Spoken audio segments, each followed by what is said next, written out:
Hi everyone. Today we will see scalar and vector variable in a Verilog.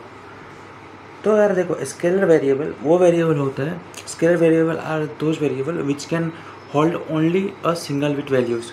Means what? Reg. अभी ये raise by default कितना है इसका? Single bit है ना, 1 बिट ही बाय डिफ़ॉल्ट ये hold कर सकता है. अगर इससे ज़्यादा होल्ड करवाना है तो वो आगे देखेंगे. बट जब ये 1 बिट होल्ड करता है ना, तो उस टाइप का जो वेरिएबल है उसको क्या बोलते हैं? Scalar variable. इस तरह से वायर, ये भी स्केलर है, ठीक है. उसके बाद तुम्हारा हो गया सप्लाई ज़ीरो, ये भी स्केलर हो गया. इस तरह से और भी सारा वेरिएबल है जो कि स्केलर है. अब देखो, अ single bit variable hold only 1 bit, possible value 0 1 Z x. तो जैसे रेज का बाय डिफ़ॉल्ट कितना होता है? रेज का तुम्हारा बाय डिफ़ॉल्ट वैल्यू कितना होता है बताओ? मैंने बताया था, रेज का होता है एक्स एंड वायर का कितना होता है? Z. Okay, now I will show you an example. So here you can see an example. Reg X, ठीक है, मैंने एक वेरिएबल डिक्लेयर किया है जो कि है रेज टाइप का, और वो सिंगल बिट वैल्यू स्टोर करेगा. अभी इनिशियल बिगिन करके यहाँ पे हम इनिशियलाइज कर रहे हैं, ठीक है. एक्स में क्या रख रहे हैं? 1 को रख रहे हैं. 1 is what? It's a single bit value, right? Single bit value. And उसको हम डिस्प्ले कर रहे हैं. ये सब पता है आपको कैसे करना है. उसके बाद हम देख लेते हैं वेक्टर वेरिएबल. तो देखो, सिंगल वाला था वो स्केलर था, और वेक्टर मतलब multiple bit, a variable which can store multiple bit. तो देखो यहाँ पे क्या है? Multiple bit variable, continuous bit, हाँ, packed array, that is also called. इसका एक और नेम होता है, ठीक है. दूसरा नेम क्या है? Packed array. हाँ, bit range must be defined. अभी बताना पड़ता है कि कहाँ से कहाँ तक ये बिट स्टोर करेगा, ठीक है. अभी इसको अपन और थोड़ा डिटेल में देख लेते हैं यार. सो यहाँ पे मैंने क्या किया है, मैं यहाँ पे लिखा हूँ रेज 7 डाउन टू 0, ठीक है. 7 down to 0 and data. So data is a data type which is a type of reg and it can store up to 8 bit values. मतलब क्या हुआ कि देखो, ये डेटा टाइप है, ये डेटा है रेज टाइप का, एंड ये तुम्हारा 8 बिट को स्टोर कर सकता है, ठीक है. अभी देखो 8 बिट कैसे हुआ ये, तो देखो 0 1 2 3 4 5 6 एंड 7. अब यहाँ से देखो ये 8 बिट है ना, ये 1 2 3 4 5 6 7 8. तो ये तो तुम्हारा 8 हो गया. अभी यहाँ पे इस तरह से ये 8 बिट को, किसी टाइप का 8 बिट के वैल्यूज़ को स्टोर कर सकता है. इस तरह से ये 0 1 कुछ भी हो सकता है बाइनरी के फॉर्म में. ओके, समझ में आ गया ये. उसके बाद अपन आगे देख लेते हैं. उसके बाद मैं कर क्या रहा हूँ, देखो, इनिशियल बिगिन एंड डेटा. अब डेटा में हम कितने बिट के वैल्यूज़ को स्टोर कर सकते हैं? 8 बिट. तो देखो यहाँ पे मुझे क्या लिखना पड़ेगा? 8 टिक बी, क्योंकि हम बाइनरी बिट स्टोर कर रहे हैं तो हम लिख रहे हैं बी. अभी देखो यहाँ पे 4 बिट ये हो गया एंड 4 बिट ये हो गया, 8 हो गया, ठीक है. तो यहाँ पे हम 8 बिट स्टोर करें. अभी इसका कोई इंपॉर्टेंस नहीं होता ये अंडरस्कोर का. इसको मैं बताऊँगा क्यों यूज़ करते हैं. लाइक 4 बिट के बाद ये स्पेस डालते हैं. फिर अगेन हमें अगर 12 बिट लेना होता तो अगेन हम यहाँ पे कुछ लिखते 4 बिट का, ठीक है. अगेन हम यहाँ पे 16 बिट लेना होता तो अंडरस्कोर दे करके. ये बेसिकली रीडेबल बनाता है डेटा को, ओके. बट कंपाइलर के द्वारा ये इग्नोर किया जाता है, एंड उसको हम प्रिंट कर रहे हैं. तो हमें यहाँ पे कितना बिट का वैल्यू मिलेगा? 8 बिट का वैल्यू मिलेगा. अब इसका सिंटैक्स देखो कैसा होता है. ये देखो, सिंटैक्स की बात करोगे ना, तो देखो ये तो तुम्हारा डिपेंड करता है रेज है या फिर वायर है, ठीक है, या और कोई भी डेटा टाइप है जिसके साइज 1 बिट है एंड उसको हम चेंज कर सकते हैं. अब तुम बोलोगे यार देखो इंटीजर ले लो, तुम बोलोगे यहाँ पे ये भी तो कर सकते हैं ना सर, इंटीजर एंड यहाँ पे 7 डाउन टू 0. नहीं कर सकते, क्योंकि इंटीजर अपने आप में कितना है? 32 बिट. अब उसको तो कुछ रिस्ट्रिक्ट हम नहीं कर सकते. अगर इंटीजर 1 बिट का होता तो उसको चेंज करके हम 32 बिट बना सकते, लेकिन वो पहले से ही 32 बिट का है, इसलिए हम उसको चेंज नहीं कर सकते.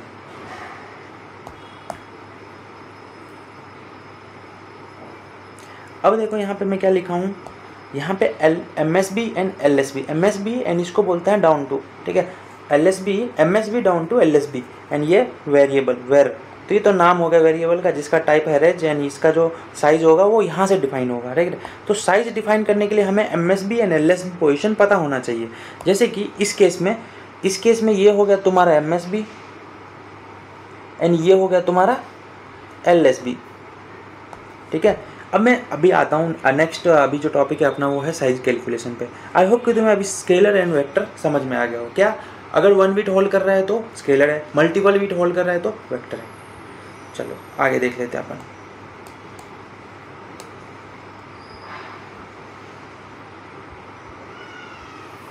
अब आया हो यार, अब देख लेते हैं हम साइज कैलकुलेशन के बारे में।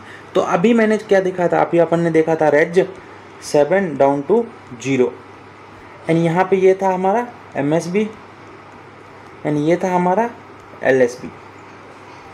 तो साइज की बात करोगे ना कि इसका साइज कैसे होगा, कैलकुलेट करना पड़ेगा।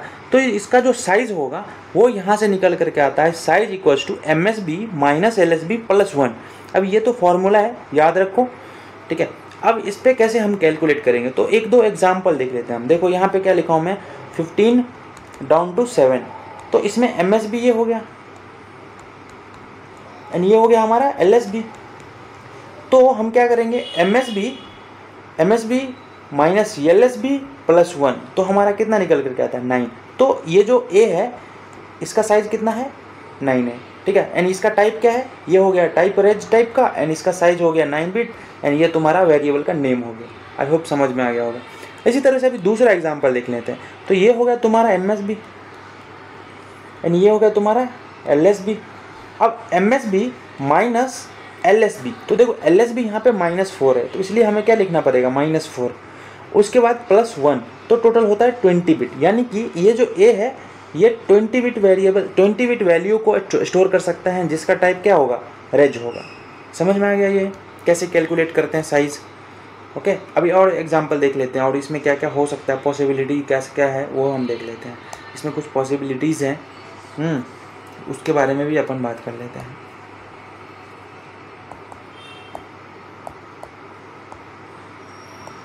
अब देखो यहाँ पे क्या है, store value bit position example. अभी मैं दिखाता हूँ कि कौन सा वैल्यू एंड किस पोजीशन पे स्टोर होगा। बेसिकली अगर हम कोई वैल्यू लिख रहे हैं तो उसका कौन सा पोजीशन से वैल्यू एंड वेरिएबल में स्टोर होगा, ठीक है। अब देखो सपोज तुम्हारे पास 150 है जो कि है डेसिमल में, ठीक है, डेसिमल में है, डेसिमल में तुम्हारे पास 150 है। इसको कन्वर्ट करोगे तो बाइनरी में ये निकल करके आएगा, जो कि 8 बिट में तुम्हें रिप्रेजेंट करना पड़ेगा, तो ये तुम्हारा बाइनरी रिप्रेजेंटेशन हो गया। अगर तुम्हारे पास एरे है, यानी कि ये कौन सा एरे हो गया, पैक्ड एरे, अभी हमने देखा था ना। अगर तुम्हारे पास पैक्ड एरे है तो तुम्हें कितने बिट, सपोज तुम्हारे पास पैक्ड एरे है इतना साइज का, ठीक है, 20 बिट साइज का। कैसे कैलकुलेट किया, तो 15 -4 एंड प्लस 1 क्या था, MSB माइनस LSB प्लस 1, ये तुम्हारा साइज निकल करके आता है, जो कि इस केस में 20 है, 20 बिट का ये एरे है। इसमें हमें कितना स्टोर कराना पड़ेगा, ये। तो इसमें तुम देखो कि LSB कौन सा हो सकता है, ये जो तुम्हारे पास 8 बिट का है, देखो यहाँ पे क्या है 8 बिट का, 0 0 एंड 1, अगेन अंडरस्कोर 0 0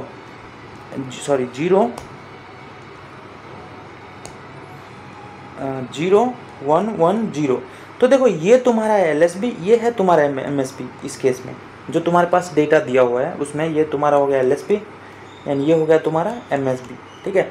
बाकी इसमें LSB कौन सा था, तो अगर यहाँ पे देखते हैं तो तुम्हारा था रेज 15 डाउन टू -4, तो ये तुम्हारा LSB था, राइट, LSB। अब ये LSB वाला जो है ना वो इधर ही आकर के स्टोर हो जाएगा, LSB। तो देखो यहाँ पे क्या हो रहा है, -4 इंडेक्स पे क्या हो रहा है, इंडेक्स नहीं, -4 बिट पोजीशन पे क्या हो रहा है, 0 स्टोर हो रहा है, ठीक है। तो यहाँ पे ये 0 किधर चला जाएगा, अगर मैं इसको लिखूँ तो ये हो गया -4 -3 -2 -1 0 1 2 3 4।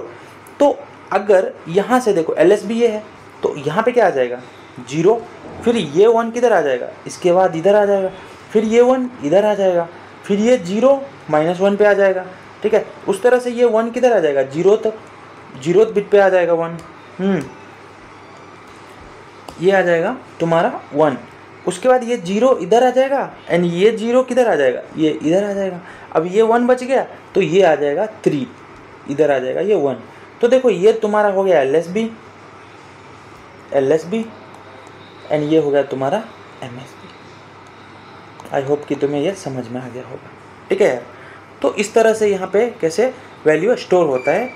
और बाकी जो तुम्हारा बच गया, यानी कि 4 से लेकर के कितना बच गया तुम्हें, 15 तक ना, 4 से लेकर के तुम्हारा 15 तक बच गया, तो ये सब ऐसे ही एम्प्टी रहेंगे और इसमें जो बाय डिफ़ॉल्ट होता है वो रहेगा, ठीक है, एम्प्टी रहेगा बेसिकली। अभी के लिए ऐसा समझ लो एम्प्टी रहेगा, इसमें कुछ भी नहीं रखा रहेगा। और अगर बाय डिफ़ॉल्ट चेक करोगे तो तुम्हें पता चलेगा इसमें क्या है, इरेज टाइप का जो डिफ़ॉल्ट वैल्यू होता है वो स्टोर होगा। ओके, चलो अभी नेक्स्ट देख लेते हैं।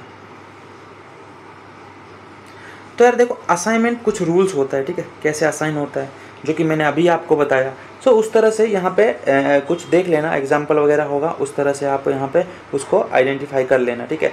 तो LSB साइड इधर से ये होगा, ये इस तरह से होगा, बाकी देख लेना लोअर के कितने बिट बच जाते हैं।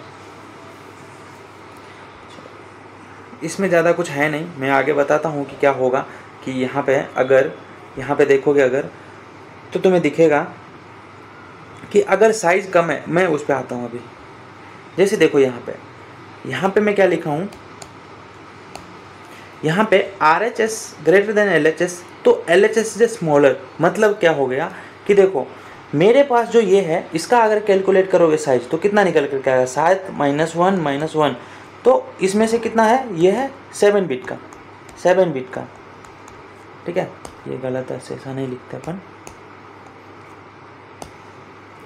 यहाँ पे ये तुम्हारा होता है 7 बिट का, इधर 7 बिट्स का वेरिएबल है, ये स्टोर ये 7 बिट ही कर सकता है, और ये है 6 बिट का।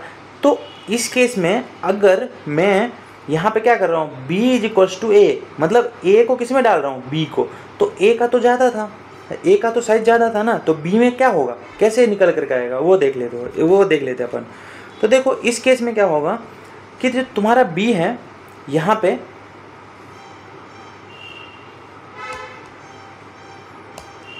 पे जो तुम्हारा B है उसमें 6 बिट ही होंगे, जो कि यहाँ से स्टार्ट होगा एंड यहाँ तक होगा। मतलब क्या, ये होगा 0 होगा, ये 000 है, ठीक है। टोटल 7 बिट है इसमें, बट यहाँ पे कितना आएगा बताओ, यहाँ पे आएगा 6 बिट ही, तो यहाँ पे आ जाएगा 1 एंड 0 एंड 1। ये 7 नहीं आएगा, ये 1 नहीं आएगा,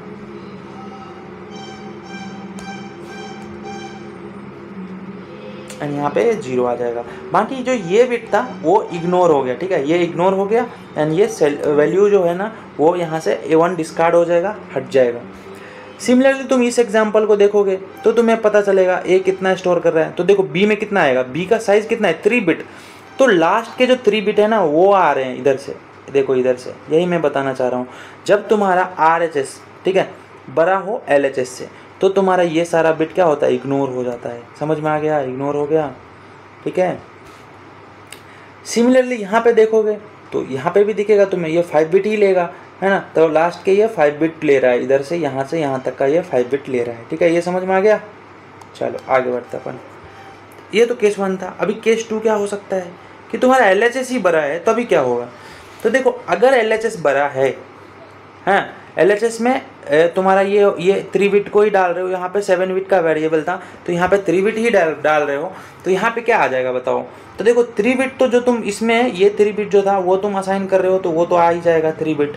इसके अलावा बच कितना रहा है, 4, क्योंकि टोटल 7 था, तो 3 तो अपन डाल रहे हैं, तो 4 बच रहे हैं, तो 4 में क्या हो जाएगा, बाय डिफ़ॉल्ट 0 हो जाएगा, ठीक है, 0 स्टोर होगा। अच्छा, लास्ट में मैंने बोल दिया था कि रेज का डिफ़ॉल्ट वैल्यू आ जाएगा, जो कि था x, वो नहीं आएगा, 0 आ जाएगा। क्यों नहीं आएगा, क्योंकि देखो यहाँ पे हम वैल्यू रख रहे हैं ना, तो यहाँ पे जो बिट जो कुछ इफेक्ट ही नहीं कर सकता है वो वैल्यू आएगा। देखो तुम्हारे पास 1 है या फिर 0 है, तो इसमें से 1 तो इफेक्ट कर सकता है, 0 नहीं करेगा, इसलिए यहाँ पे 0 आ जाएगा, ठीक है।